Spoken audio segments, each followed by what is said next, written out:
Yung buntag kaninyong tanan. Ang mga pagbasa karon nagpahinumdum kanato una sa tanan sa atong pagtuo. Ikaduha sa pagpasalamat ug ikatulo ang pagkamasinugtahanon ngadto sa kabubuton sa Ginoo.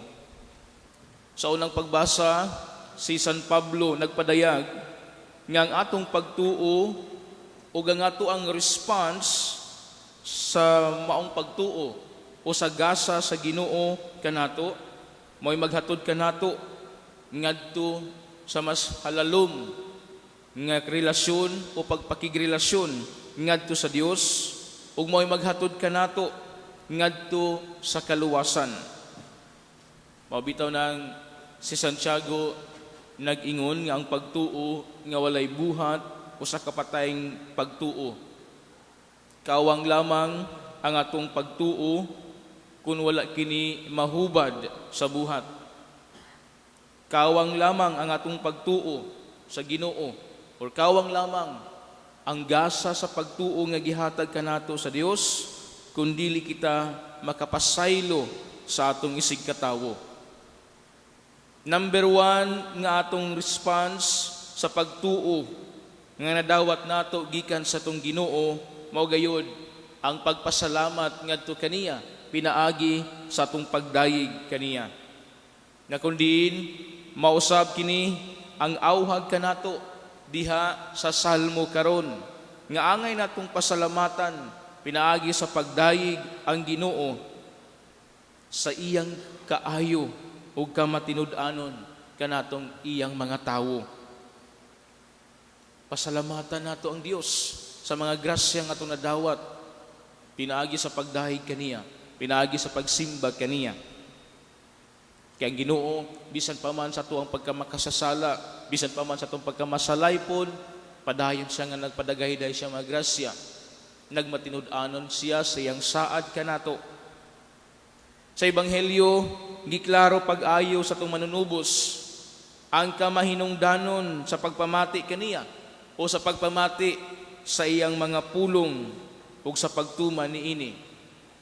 Nagtudlo siya kanato o nagpahinumdom siya nga pinaagi sa iyang pagtubag sa babayi nga mituaw. Bulahan ang babayi nga maoy nagsabak o nagpasuso kanimo. Apan mitubag sa Jesus, bulahan hinuon sila nga nagnamati sa pulong sa Dios ug nagtuman niini. Mga igsuon, ang atong Ginoong Hesukristo is highlighting the significance of living out our faith through actions. Iya gayo ang giklaro kanato nga ato ang pagtuo kinahanglan gayud nga mapadayag diha sa buhat. Ang ato ang pagpamati sa mga pulong sa Ginoo, pagpamati sa mga pulong, dili lang kutob sa tuang dalunggan or baka dili lang nato ipalapos sa pikas dalunggan, kundili ato kining patidlumon sa tong tagsa-tagsa kakasing-kasing aron sa ingon ato kining mahubad diha sa buhat. Mao na makigsunan ko ni Kristo sa atong pagpadayon sa pagpakabuhi nining kalibutana. Magmadasigon unta kita sa pagpalalom o pagpalig-on sa tong pagtuo ngadto sa Ginoo. Magmadasigon unta kita sa pagpadayag niini diha sa tong mga buhat.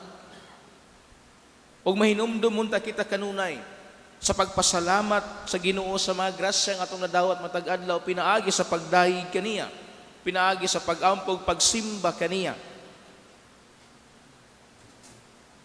Og maningkamot unta kita. Maningkamot unta kita sa pagtuman o sa pagkamatinumanon, pagkamasinugtanon sa kabubuton sa Dios dinhi sa yuta maingon sa langit. Muna ato kining paningkamutan makaigsunan ko ni Kristo. Ang Dios kanunay nag-awhag kanato niini. Paningkamutan nato nga mulalom ug muhugot atong pagtuo ngadto kaniya Ug dili lang kay mutuo lamang kita, kun dili mahubad usab nato kini sa buhat. Ug sa matag karon og unya, dili unta kita malimot sa pagpasalamat sa Ginoo. Ug maningkamot unta kita diha sa tong pagkamatinumanon, pagkamasinugtanon sa iyang kabubuton samtang makahimo pa kita. Amen. Amen. Palihog manindog dinas